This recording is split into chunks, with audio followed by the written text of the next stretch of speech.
Hi hello welcome back to Chala blogs Kannada. Hi, ಎಲ್ಲರೂ ಹೇಗಿದ್ದೀರಿ? ನಾನು ಅಂದ್ಕೊಂಡಿದ್ದೀನಿ ಎಲ್ಲರೂ ಚೆನ್ನಾಗಿದ್ದೀರಾ ಅಂತ.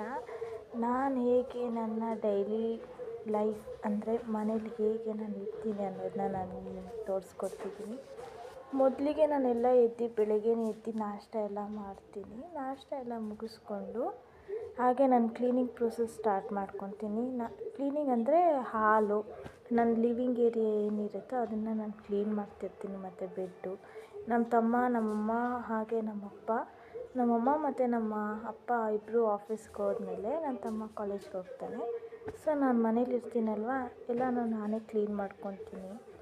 ಹಾಗೆ ನಾನು ಇವತ್ತು ಸೋಫಾ ಎಲ್ಲ ನಮ್ಮಮ್ಮ ಕಸ ಗುಡಿಸ್ಕೊಡ್ತಾರೆ, ನಾನೆಲ್ಲ ಕ್ಲೀನ್ ಮಾಡ್ತೀನಿ.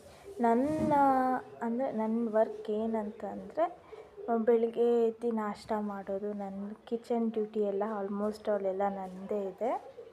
ಹಾಗೆ ಕ್ಲೀನಿಂಗ್ ಪ್ರೋಸೆಸ್ಸು ಸ್ವಲ್ಪ ಇದೆ ಅಷ್ಟೇ, ಜಾಸ್ತಿ ಏನಿಲ್ಲ, ಸ್ವಲ್ಪ ಮಾತ್ರ.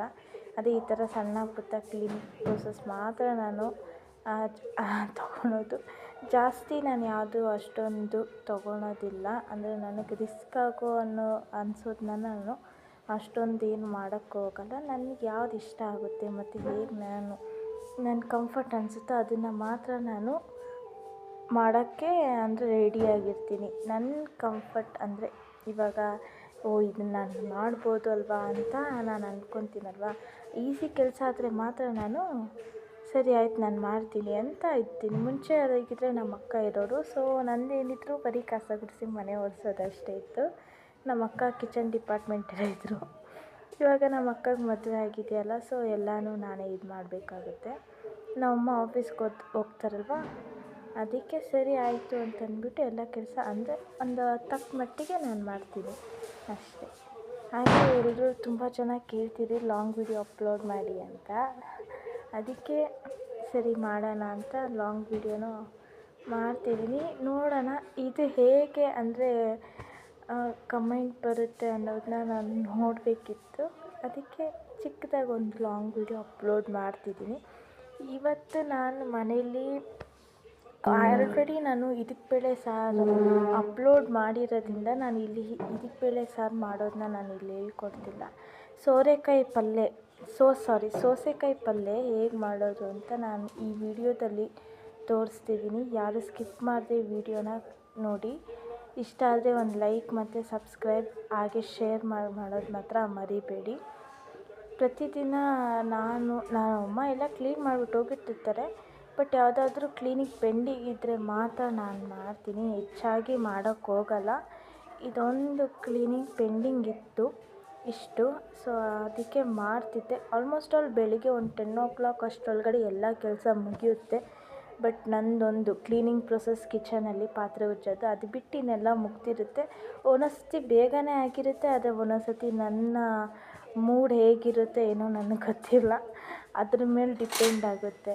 ಅದರಿಂದ ಒಂದೊಂದ್ಸತಿ ಬೇಗ ಅಂದರೆ ಮಾರ್ನಿಂಗ್ ಹೊತ್ತು ನಾನು ಯಾವುದೂ ಶೂಟ್ ಮಾಡ್ಕೊಳೋದಕ್ಕಾಗಲ್ಲ ವೀಡಿಯೋಸು. ಯಾಕಂತಂದರೆ ನನ್ನ ತಮ್ಮನಿಗೆ ಮಾರ್ನಿಂಗ್ ಒಂದು 8 o'clock ಅಷ್ಟರೊಳಗಡೆ ಟಿಫನ್ ರೆಡಿಯಾಗಿರಬೇಕು. ಈವನ್ ನಮ್ಮ ಅಪ್ಪಗೂ ಅಷ್ಟೇ.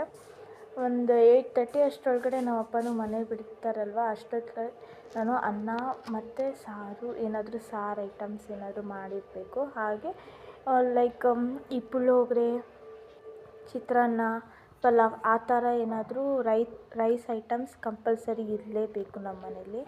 ಅದರಿಂದ ನಾನು ಹೆಚ್ಚಾಗಿ ಬೆಳಿಗ್ಗೆ ಹೊತ್ತು ವೀಡಿಯೋಸ್ ಮಾಡ್ಕೊಳಕ್ಕೆ ಹೋಗಲ್ಲ.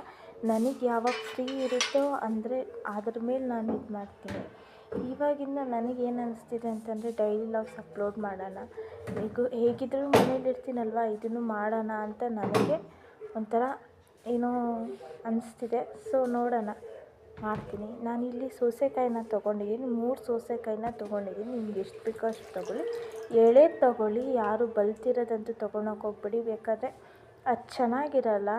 ಸೊ ಅದರಿಂದ ಎಳೆದು ತೊಗೊಳ್ಳಿ. ನಾನು ಕಟ್ ಮಾಡೋಣ ಅಂತ ಹೋಗ್ತಿದ್ರೆ ಶಾರ್ಪೇ ಆಗಿಲ್ಲ ಚಾಕು, ಸೊ ಅದು ಕಟ್ಟೇ ಆಗ್ತಿಲ್ಲ. ನಾರಿರುತ್ತೆ ಸೋಸೆಕಾಯಿ, ನೋಡಿ ಕ್ಲೀನಾಗಿ ತೊಗೊಳ್ಳಿ. ನನಗೆ ತೊಗೊಳಕ್ಕೆ ಬರಲ್ಲ. ನಾನು ಮೊದಲನೇ ಕಟ್ ಮಾಡ್ತಿರೋದು ಸ್ವಲ್ಪ ನಾರಿತ್ತು, ಹಂಗಂದರೆ ಸ್ವಲ್ಪ ಬಲ್ತಿದೆ ಅಂತ ಅರ್ಥ. ನಿಮಗೆ ಯಾವ್ದು ಕಂಫರ್ಟಬಲ್ ಅನಿಸುತ್ತೋ ಅದನ್ನು ನೋಡಿ ತೊಗೊಳ್ಳಿ.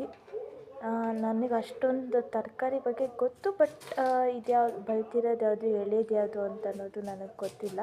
ಇಲ್ಲಿ ನಾನು ಸಣ್ಣ ಸಣ್ಣದಾಗಿ ಸೌತೆಕಾಯಿನ ಕಟ್ ಮಾಡ್ಕೊತಿದ್ದೀನಿ. ಅದರೊಳಗಡೆ ಒಂದು ಬೀಜ ಇರುತ್ತೆ. ಅದನ್ನು ಹೇಗೆ ಅಂತಾರೆ ಅಂತಂದರೆ, ಇವಾಗ ಮಾವಿನ ಹಣ್ಣಲ್ಲಿ ವಾಟೆ ಇರುತ್ತಂತೆ, ವಾಟೆ ಅಂತಾರಲ್ವ, ಆ ಥರ ಒಂದು ಇದಿರುತ್ತೆ ವೈಟ್ ಕಲರ್, ಅಂದರೆ ಲೈಕ್ ವಾಟೆ ಥರ ಬೀಜ ಇರುತ್ತೆ. ಅದನ್ನು ನಾವು ರಿಮೂವ್ ಮಾಡ್ಕೊಬೇಕು.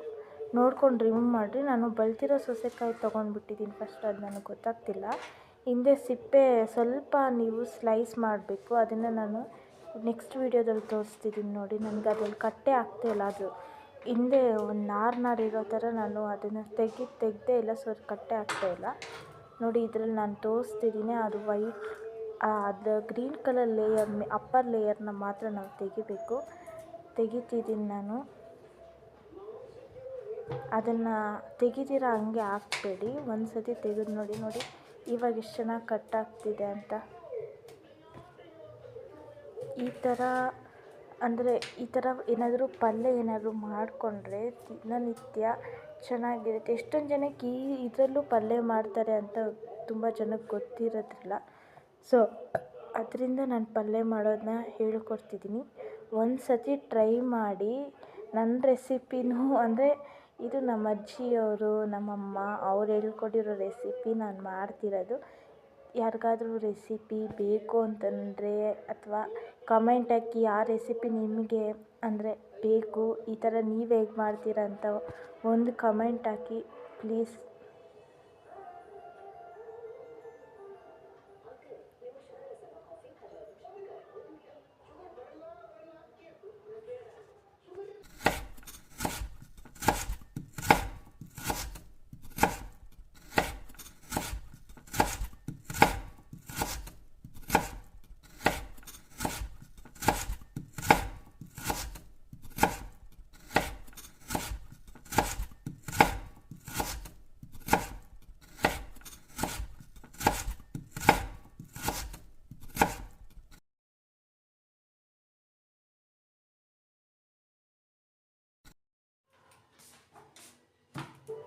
ಇಲ್ಲಿ ನಾನು 2 ಈರುಳ್ಳಿನ ತೊಗೊಂಡಿದ್ದೀನಿ. ಈರುಳ್ಳಿನ ನಾನು ಸಣ್ಣದಾಗಿ ಕಟ್ ಮಾಡ್ತಿದ್ದೀನಿ.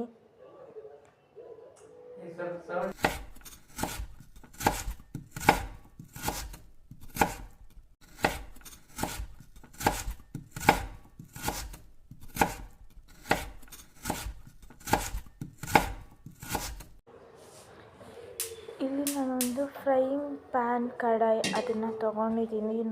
ನಾನು ಅಂದರೆ ನನಗೆ ಯಾವ್ದು ಕಂಫರ್ಟಬಲ್ ಅನಿಸುತ್ತೋ ಅದನ್ನು ನಾನು ತೊಗೊಂಡಿದ್ದೀನಿ. ನಾನು 1 ಕಪ್ಪಷ್ಟು ನಾನು ಆಯಿಲ್ ಹಾಕ್ತಾಯಿದ್ದೀನಿ, ಹಾಗೆ ಸಾಸಿವೆ. ನಾನಿಲ್ಲಿ ಈರುಳ್ಳಿ ಹಾಕೋ ವೀಡಿಯೋ ನಾನು ನೋಡಿಕೊಂಡೇ ಇಲ್ಲ, ಅದು ಆನ್ ಆಗಿದೆ ಆಫ್ ಆಗಿದೆ ಅಂತ ಸಾರಿ. ನಾನು ಫಸ್ಟ್ ಈರುಳ್ಳಿ ಹಾಕ್ಕೊತಿದ್ದೀನಿ. ಈರುಳ್ಳಿ ಸ್ವಲ್ಪ ಫ್ರೈ ಆಗ್ತಿದ್ದಂಗೆ ನಾನಿಲ್ಲಿ ಒಣಮೆಣ್ಸಿನ್ಕಾಯಿ ಹಾಕ್ಕೊತಿದ್ದೀನಿ. ನಮ್ಮ ಮನೇಲಿ ಯಾರು ಹಸಿಮೆಣ್ಸಿನ್ಕಾಯಿ ಅಷ್ಟೊಂದಾಗಿ ಇಷ್ಟಪಡಲ್ಲ, ಸೊ ಅದರಿಂದ ನಾನು ಒಣಮೆಣ್ಸಿನ್ಕಾಯಿ ಯೂಸ್ ಮಾಡ್ತಾಯಿದ್ದೀನಿ. ನಿಮಗೆ ಒಣಮೆಣ್ಸಿನ್ಕಾಯಿ ಬೇಕಂದರೆ ಒಣಮೆಣ್ಸಿನ್ಕಾಯಿ, ಹಸಿಮೆಣ್ಸಿನ್ಕಾಯಿ ಬೇಕಾದರೆ ಹಸಿಮೆಣ್ಸಿನ್ಕಾಯಿ. ನಾನಿಲ್ಲಿ ಕರಿಬೇವು ಹಾಕ್ಕೊಂಡಿದ್ದೀನಿ.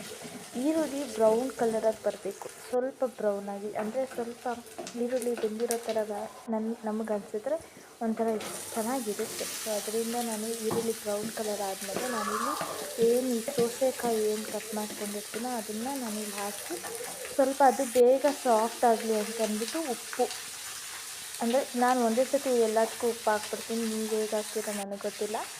ಒಂದೇ ಸತಿ 1 ಸ್ಪೂನಷ್ಟು ಉಪ್ಪು ಹಾಕ್ಬಿಡ್ತೀನಿ. ಸ್ವಲ್ಪ ಅರಿಶಿನ, ಸ್ವಲ್ಪ ಅರಿಶಿನ ಹಾಕ್ಕೊಬೇಕು. 1 ಟೀ ಸ್ಪೂನ್ ಜಾಸ್ತಿ ಹಾಕೋಕೆ ಹೋಗ್ಬಿಡಿ, ಚೆನ್ನಾಗಿರಲ್ಲ. ಒಂದು 15 ನಿಮಿಷ ಚೆನ್ನಾಗಿ ಬಿಡಬೇಕು. ಅದು ಅಂದರೆ ಆವಾಗ ನೀವು ಮಿಕ್ಸ್ ಮಾಡ್ತಿರಬೇಕು. ಒಂದು 15 ನಿಮಿಷ ಬಿಟ್ಟರೆ ಚೆನ್ನಾಗಿರುತ್ತೆ ಅಂತ. ಸೀಸ್ಬೇಡಿ, ನಾನು ಸ್ವಲ್ಪ ಲೈಟಾಗಿ ಸೀಸಿದ್ದೀನಿ. ನೀವು ಆ ಥರ ಸೀಸೋಕ್ಕೆ ಹೋಗ್ಬೇಡಿ. ಒಂದು ಚೆರಿ ಟೊಮೊಟೊ ಅಂತಾರಲ್ವ, ಆ ಚೆರಿ ಟೊಮೊಟೊದ ಅದಕ್ಕಿಂತ ಸ್ವಲ್ಪ ದೊಡ್ಡ ಸೈಜ್ ಟೊಮೊಟೊನ ನಾನಿಲ್ಲಿ ಕಟ್ ಮಾಡಿ ಸಣ್ಣ ಕಟ್ ಮಾಡಿ ಹಾಕ್ಕೊತಿದ್ದೀನಿ.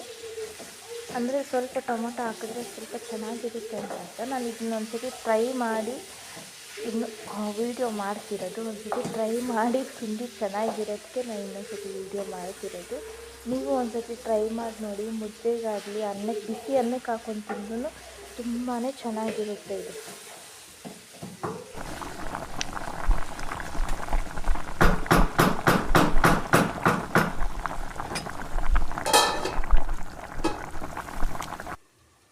ಟೊಮೊಟೊ ಹಾಕಿ ಫ್ರೈ ಮಾಡಿದ್ಮೇಲೆ ಸ್ಟವ್ ಆಫ್ ಮಾಡಬೇಕು. ಅದು ತಣ್ಣಗಾದಮೇಲೆ ನಾವು ಈ ಹಸಿ ಕೊಬ್ಬರಿ ಅನ್ನೋದಿರುತ್ತಲ್ವ, ಅದನ್ನು ನಾನು ತುರಿದಿಟ್ಕೊಂಡಿದ್ದೆ.